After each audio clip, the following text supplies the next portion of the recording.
There we go.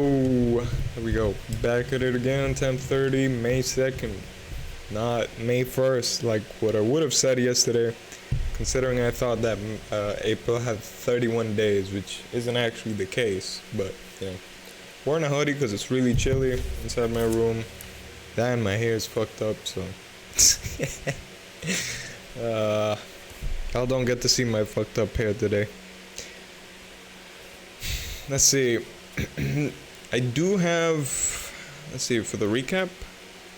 I think I'm gonna get into reading as like the main topic for today.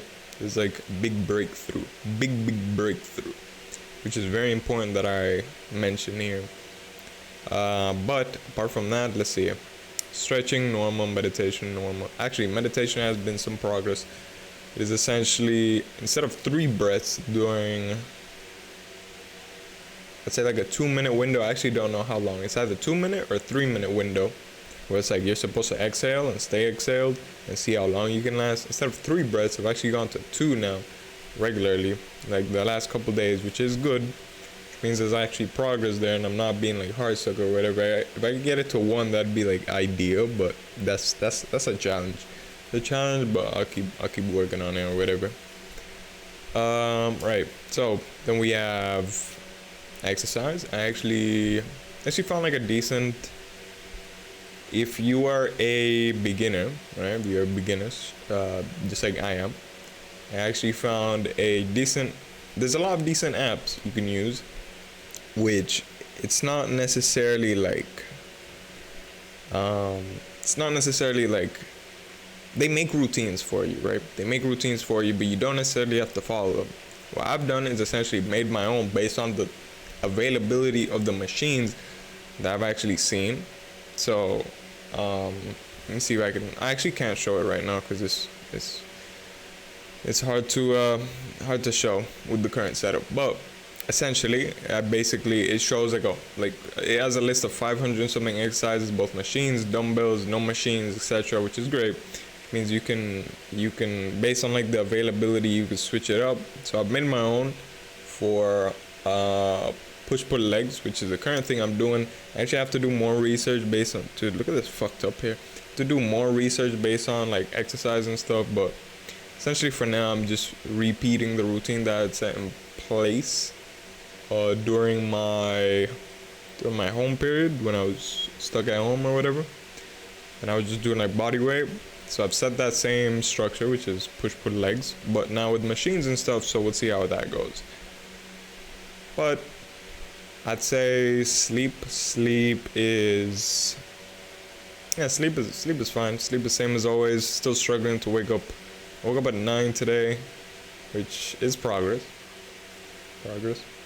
Instead of 8:30, 9. That's like 30 minutes. It's very weird, but you know, just. I'm not sure if the correct approach is like slowly get into it. I'm actually very curious as to it.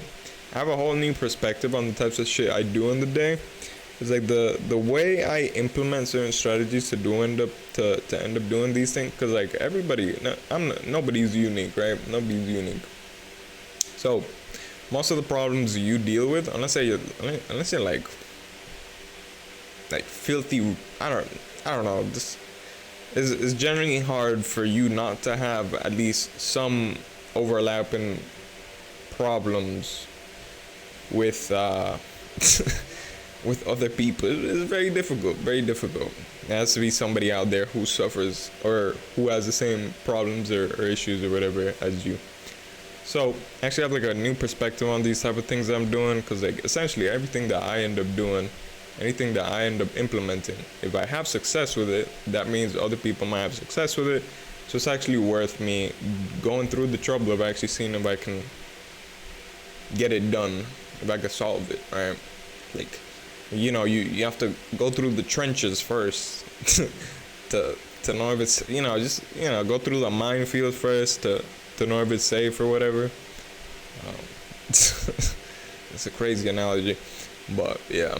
Go through the trenches. Let's go with that. You have to go through the trenches first.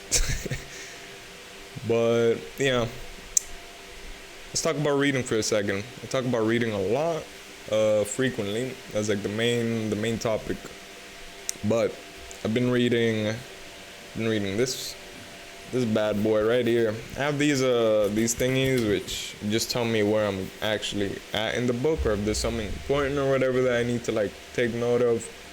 It's very interesting because I found like a new way to actually, like, a lot of these books right here. This one, Deep Work, whatever, Atomic Habits, whatever.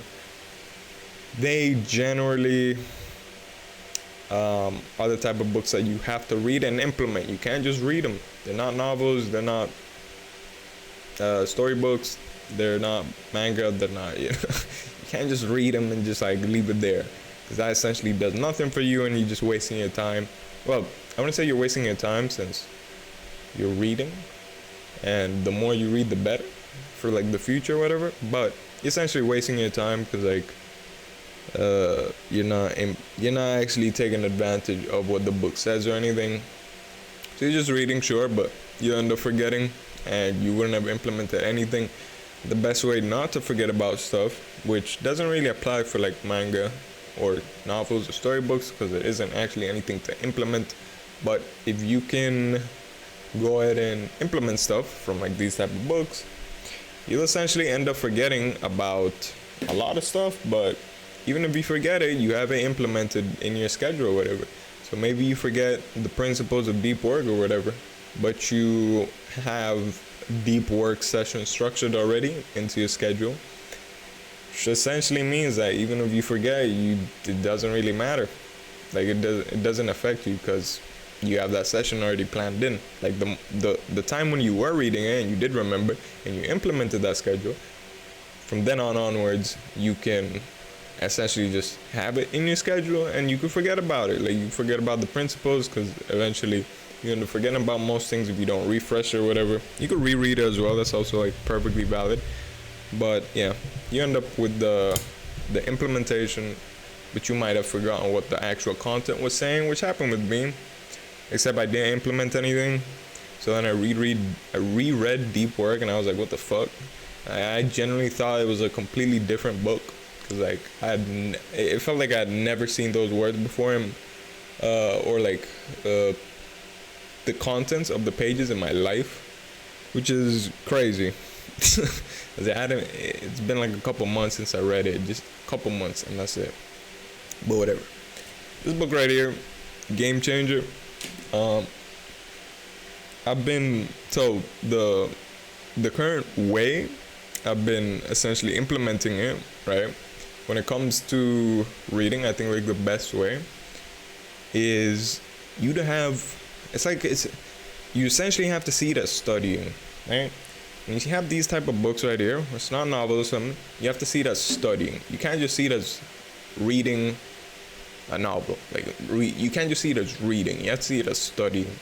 So like normally when you study, you have like your textbooks or whatever. In this case, it would be this, and then you have like a notebook or whatever, and you're like actively writing down anything important. You're actively doing this and that, and you're actively trying to like implement. For example, if it's a math book, you do exercises, right? Just like with math books, you have to do the same thing with these type of books. So essentially, just like grab like a notebook or something. I use Notion since it's actually easier. If it's your first few times of doing it, I would actually advise you to use the easiest way. For example, if you often write in a notebook, I would suggest you to write it in your notebook. Right? Anything the book tells you to do, like to implement or anything practical, write it in your notebook. If it asks you to write or structure a plan for X, right? Or deep work, a session for deep work, just plan a session for deep work. You do it in your notebook. If you're used to writing in your notebook compared to writing in Notion or Google Docs or something, but if you're more used to typing on a keyboard or something, like me, it would be most. I think essentially writing in your notebook is like the end goal. I think that's the best way, because like if I'm thinking about this the right way, if I'm remembering it the right way, then writing in your notebook is like the best way for you to remember something when you write something down.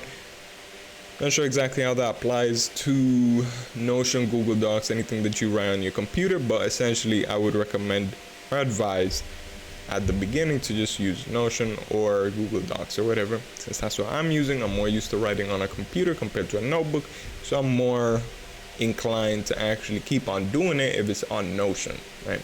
So that's what I'm doing. Anything that anything that this book says to implement goes in Notion like immediately. It's actually pretty fun. I spent like close to an hour, which I usually spend 20 minutes reading. Spent close to an hour just like trying to implement it. I was like, whoa, that's crazy. Because like a lot of what the book says really applies in my case, or I could like think about it. Another thing is like put music, relaxing music also helps. But that's essentially it. I'm gonna end it there. It's almost 11 minutes. Peace.